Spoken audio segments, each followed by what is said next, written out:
За сайн байцгаана уу? Та бүхэнд энэ өдрийн мэндийг хүргэе. Багангийн багш Гүнсэн Орл байна.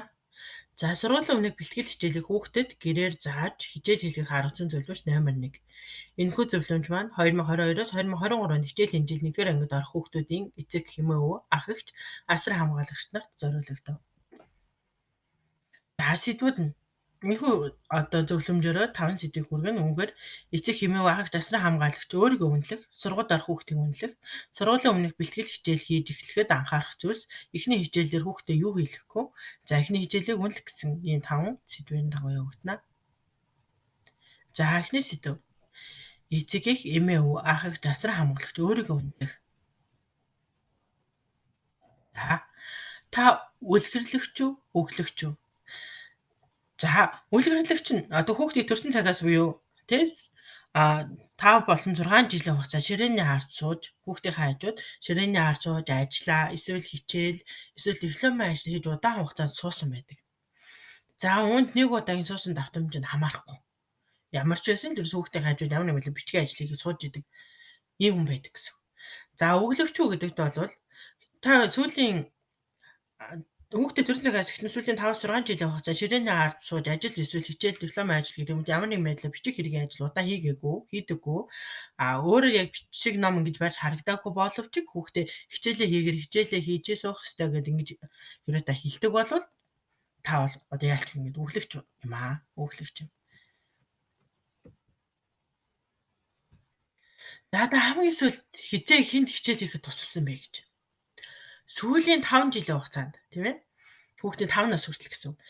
Энэ хугацаанд багангийн хүүхэд буюу өөрийн болон хамаатны найзын хүүхдэд хичээл даалгавраа хийхэд тусалсан бол одоо сургуулийн өмнөх бэлтгэлийг та хүүхдтэйгээ хийхэд танд бол илүү хялбархан бөгөөд цаашаа та хоёр хичээл дүр дүндээ байх боломжтой.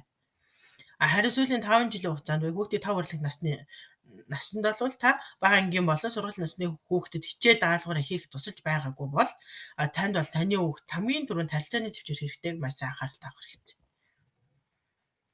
Сэдв 2 хүүхдийг үнэлэх гэж байгаа. За хүүхдүүд маань өөрийн гэсэн онцлогтой тийм ээ. Өөрийн хүүхдийг та хэрхэн үнэлэх вэ? Нэгдүгээр таны хүүхэд сүүлийн 2 жил цэцэрлэгт хамрагдсан уу гэдэг асуулт бол хамгийн чухал. Тэгэхээр та үнэлнэ гэсэн. Сүүлийн 2 жил цэцэрлэгт тасралтгүй тогтмол хамрагдсан бол таны хүүхдийн бие даасан чадвар ерөнхийдөө бол 80 орчим хувь төгссөн байх боломжтой. Угаатаа үлдсэн 20% бол та хөгжүүлэх шаардлагатай. Сүүлийн 2 жилийн хугацаанд цэцэрлэгт тогтмол бус явсан. Эсвэл бүр яваагүй бол таны хүүхдийн бие даах чадвар 20% рүү төгсөн, та үлдсэн 80% ерөнхийдөө маш сайн дадлаар бол хөгжүүлэх шаардлага тулгарч байна гэсэн үг. За дараагийнх нь цэцэрлэгийн явсан яваагүй тийм ээ.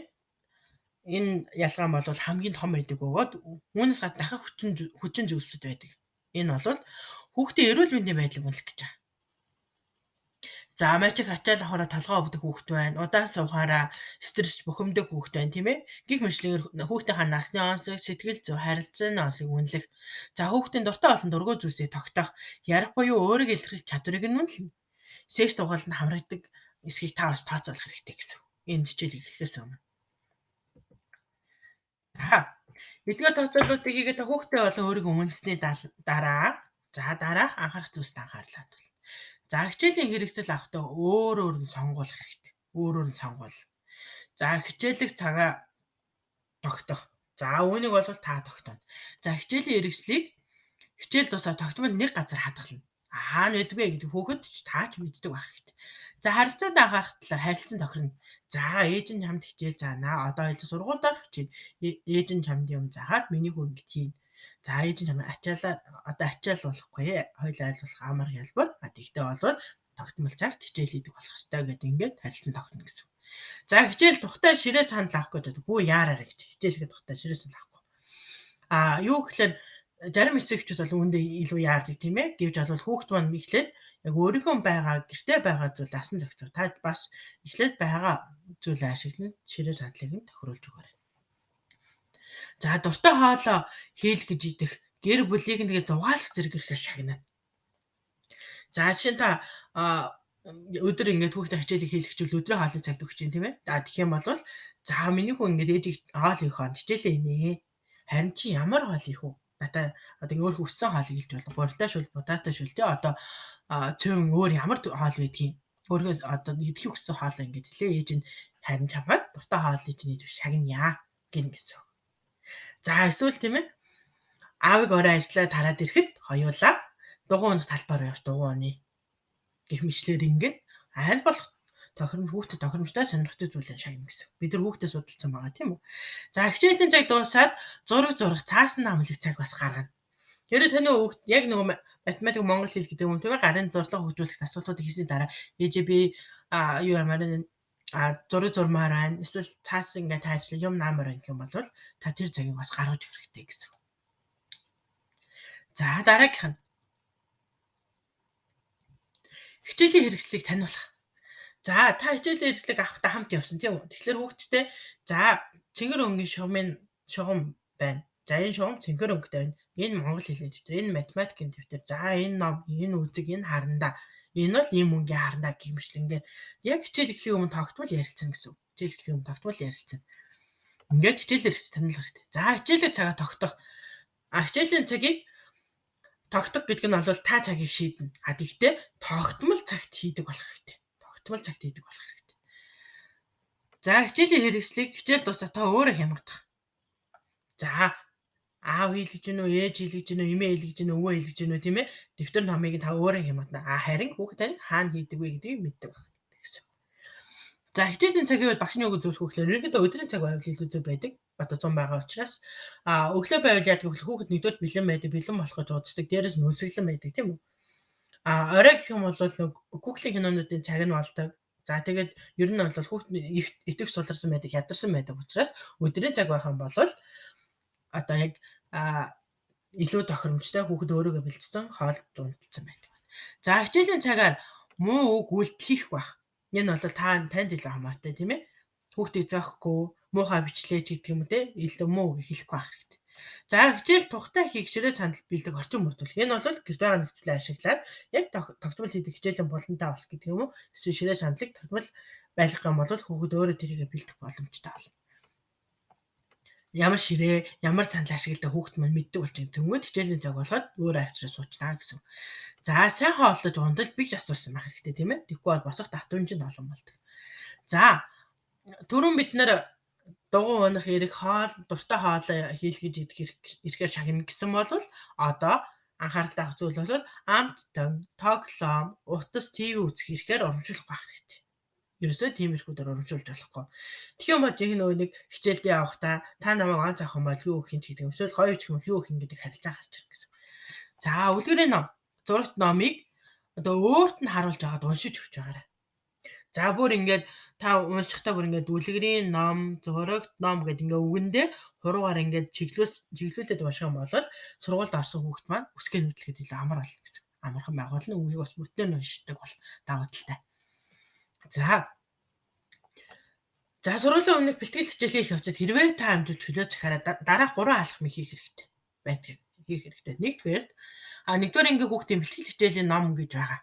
За түүнийг авч хүүхдтэйгээ хамт ярилцаж ажил дасгалыг хамт хийгээрэй. Тэр бол ном нь бол маш амархан, маш том ингээд гой зурагтай, бүх юм тодорхой байдаг. Жишээ нь ингээд маш гоё ойн зураг байгаад тэндээс хэдийн янз байна, хэдэн туулай байна гэх мэтлэг нэг хүүхэд тоолох дасгалууд хийдэг ийм бэлтгэл ангийн ном байдаг. За нэгдүгээр ангийн монгол хэлний сурах хүчгээс чөлөө цагаар нь шүлгийн чэйжтүүлж за сэдв өгүүлэг үлгэрийг бол та уншиж өгч байгаарай. Тэгэх юм бол хүүхэд маань сэдвүүд ингээд дасан цагц үүсэх тусмаа хичээл сургууль ороход өөртөө итгэл нэмэгдэнэ. За нэгдүгээр ангийн математикийн номны дасгалуудыг уншиж өгч хөнгөн дасгалуудыг хуруугаар шумаар чийжэр бодуулж байгаарай. За би түрүү хэлсэн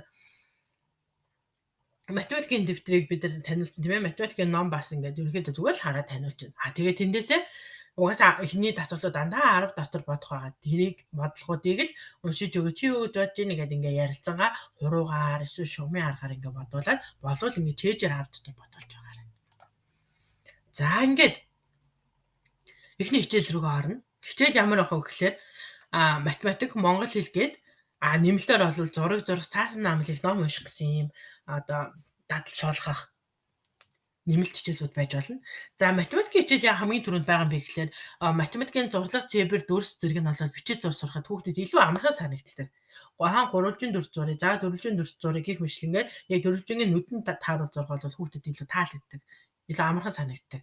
Энэ зурлагууд хийгээд баг зэрэг хэвссний дараа монгол хэлний монгол хэлний үсгийн зурлага нарийн булчингууд оролцож эхлэл төгсгөл зэргийг сайн хянаж хянамгай зурагддаг тул хүүхдэд жоохон нарийн төвөгтэй байдаг. Тэгэхээр математикийн цэвэр зураас зурлагуудын дараа монгол хэлний зурлага руу орох юм бол хүүхэд илүү баримжаатай болсон байдаг гэсэн. За ингээд мэдээч хэрэг нэмэлтээр зураг цаасан намлыг ном унших дадлал бол байна. Ингээд энэ дадлыг бол та цаг товлохгүйгээр өглөө эрт эсвэл орой унтахын өмнө тогтмол бус цагт ном сурах бичгийг уншиж өгөх нь илүү тохиромжтой. За ингээд сэдв 5 руугаа оръё. Эхний 7 хоногийн хичээлийг үнэлэх гэж байна. За та 1 2 дугаар ангийн хүүхэдтэй эцэг эхчүүд группээс эхний 7 хоногийн хичээлийг авах бөгөөд хүүхдээ хамгийн анх бичиж эхэлсэн хамгийн сүүлийн өдөр бичсэн бичлэгийг харьцуулан нийлэхээс дараагийн алхам шилжинэ. Тэгэхээр та шинэ надад багшаас ингээд маргааш эхний хичээлүүд бичих зурлага тийм ээ бичих зурлага дүрс эдрийг ингээд авсан бол 7 хоногийн турш аваад хамгийн анх бичснийг нь 7 хоногийн дараа тийм ээ ашин 5 хоногийн дараа бичсэнтэй нэг харьцуулна гэсэн үг. Ингээд дараагийн алхам шилжинэ.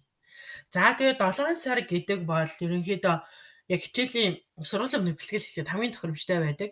8 сар юм уу эсвэл 9 сар руугаа төхөх тусмаа хэрвээ та хоёр ингээд ямар нэгэн байдлаар хичээлийн тогтмол байх цагаа ингээд алдагдуулаад суул цаг ингээд гаргачих юм бол та хоёрын хугацаа илүү богино болдог учраас 7 сараас эхэлчих юм бол нэг өдөр өндөд нэг өдөр хичээл хийдэг байсан ч хүүхдэд дадал суух боломжтой гэсэн. Одоо баг 8 сар болох чинь тийм ээ. Тэгэхээр одоо бол яг хүүхдэд тохиромжтой цаг юм аа. За ингээд анхаарал хандуулсанд баярлалаа. Танд асуулт байвал манай хаалта группт нэгдэж асуугаарай.